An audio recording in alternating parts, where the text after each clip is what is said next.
Hey, welcome back to my channel. I some mm, mm, mm, mm. I have something that I have to share with you. Okay, something just clicked in my brain and I was like, "Oh my goodness, I need your feedback. I need to bounce this off of other intelligent people." So here it is. Okay, I watched this live stream that Seth did. This is the live stream that he did November 22nd, 2024, where he had Tony and Josh on panel with him. And we're at the point where Tony says, basically for Seth to lay out the day, like lay out that morning. How did you find out that your son was missing? I want to play this part right here, and we're going to listen together. So we know that allegedly Sebastian went missing sometime from between, let's just say 7 o'clock that night to 6 o'clock the next morning. We do know that he was reported missing at 6 o'clock that morning, thereabouts. So what did that look like for you? Was there a 911 call made by Chris or Katie to Sumner County Sheriff's Department to notify you that there was an emergency with your son? I mean, how did that look? Well, they never contacted my work. I got out of there about 7 o'clock, and I was talking to some new officers that had just graduated through the academy, and just having conversations. Because when we get done, a lot of us officers were in the garage. We talk about how everything went, so that we can just prepare for the next day. Because most of us are coming back to work the next day, and down there just shooting the shit. Not a care. Like, it's my day off. I'm off now. You know, so I didn't. It wasn't. There was no rush for me to get to my vehicle because nobody let me know anything while I was at work. And I spoke to other officers, and then I was like, "Hey, y'all have a good one. I'll see you."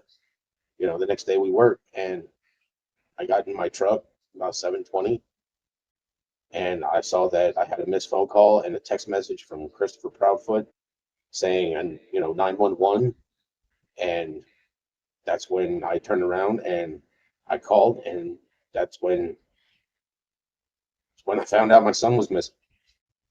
So And what was that conversation like when you finally got him on the phone? And do you happen to remember what time the the text was versus the missed call? I mean, was that right at 6 o'clock? Was it at seven something? 6:22. Okay, so they went through the business of Katie calls Chris calls the sheriff, and then when all those calls were made, then they reach out to you for the first time. Um, the text was at 6:22. From my understanding, they called the sheriff's office at like 6:33. So Seth, um, what was the first thing that Chris said to you on the phone? What was the very first thing he said? don't be mad. And at any point did he ask you if you had seen Sebastian or No, heard from Sebastian? he never asked me that sort of stuff. They knew I was at work, and they didn't bother to call my work. I was pretty much You say they knew you were at work. Is that what you just said? yeah, they knew I was at work. And I'm assuming that Josh or I or anybody else that really wanted to get an urgent message to you could call Sumner County Sheriff's Office and say, we have, okay. They live in Sumner. I work in Davidson County. Yeah, I mean, they could have called and said in Davidson County and said, hey, we got an urgent message for Mr. Rogers, right? Yeah,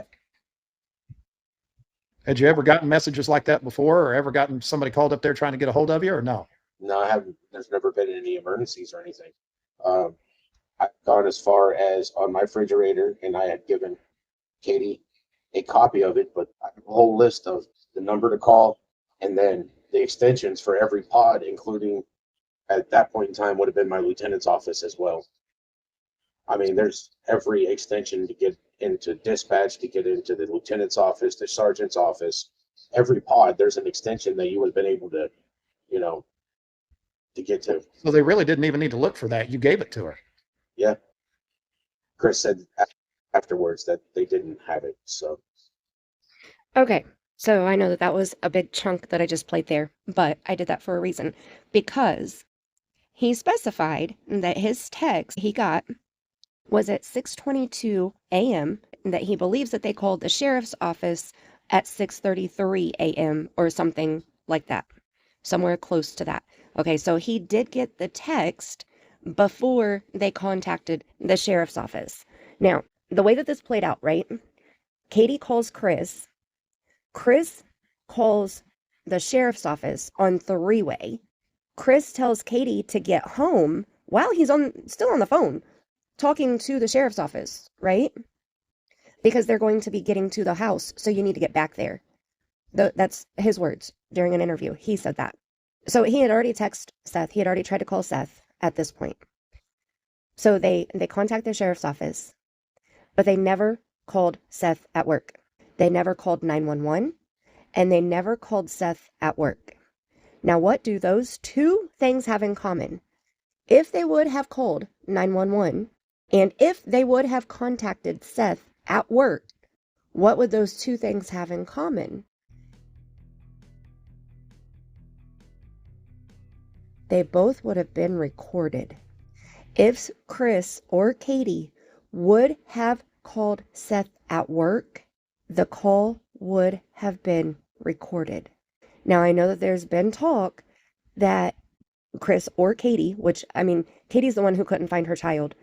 Most of the time you would assume that the parent who can't find the child is the one who contacts law enforcement. But in this situation, it wasn't. In this situation, she contacted her husband instead. He chose to contact a closed sheriff's office because the sheriff's office does not open until 8 a.m. So I'm not sure how that went. I haven't tried it myself, and I've heard that other channels might have, other creators might have tried to call Sumner County Sheriff after hours, and they got a recording, but I'm not sure what Chris's next step was. Did he get a recording? Or did he have an extension? Or did he know somebody's private phone number from the sheriff's office? Like, how exactly did that work? Because I'm not understanding that. If you know, and there's a factual piece of information that I can listen to or watch or read, leave it in my comment section, please. You know, we are all about sharing facts here for sure. If there's a channel who has factual information, you can leave the channel name in my comments. We do not bash other creators or talk shit about other creators in my comments, but if they have an important information piece, we can definitely name them. Or if there's a channel that's done an amazing job with something, we can also give them props. But I would like to know what happened when the sheriff's office was called. I'm assuming nothing was recorded because it was after hours. The sheriff's office was closed. He didn't call 911. Katie didn't call 911. And neither one of them called any of the phone numbers that Seth went through and just named everybody. Every phone number to every pod that he was working right here. The whole list of numbers to call and the extensions for every pod, including at that point in time, would have been his lieutenant's office as well. He would have had all of that information. Well, Katie would have. If, Chris was really in Memphis and Katie was really at home, then Katie would have had those phone numbers because Seth made sure to give them a copy of that. So if they called and they were like, we need to speak with Seth Rogers, we don't know what pod he's on, they would have been able to call the lieutenant's office and the lieutenant could have transferred them over to his pod, or the lieutenant could have handled it himself, but it would have been recorded. We would have had a recorded phone call from the morning of February 26th, 2024, when Sebastian Rogers was reported missing. But somehow, some way, both of those opportunities to have a recorded call were both bypassed. Now, was that intentional? Is that just coincidental? What do you think? I need feedback because my brain, my brain first went to, holy shit. Like, wow, you made sure not to get recorded whatsoever anywhere. You made sure not to call 911, which we know, we've heard the 911 calls from Leilani Simon and Danny, when they called to report Quentin missing. So when Chris called, how did that work? Because like with Danny and Leilani, Danny called, but Leilani was in the background yelling so that dispatch could hear her. So we could hear Leilani. How did that work with Chris and Katie? Was Katie just that upset that she couldn't form a sentence? And did she mute herself? Or did she just, like, how did that work? Did they even know that Katie was on the phone? I don't know. Those are just questions that are going on in my brain. They don't really mean a whole lot, I guess. Like, I understand being so upset that you can't form a sentence, let alone, get 2 words out.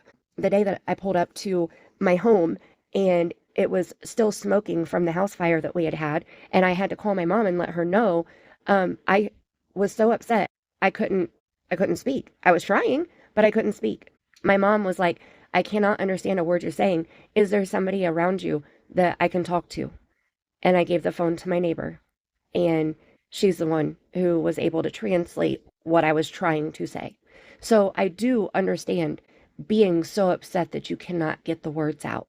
I totally get that.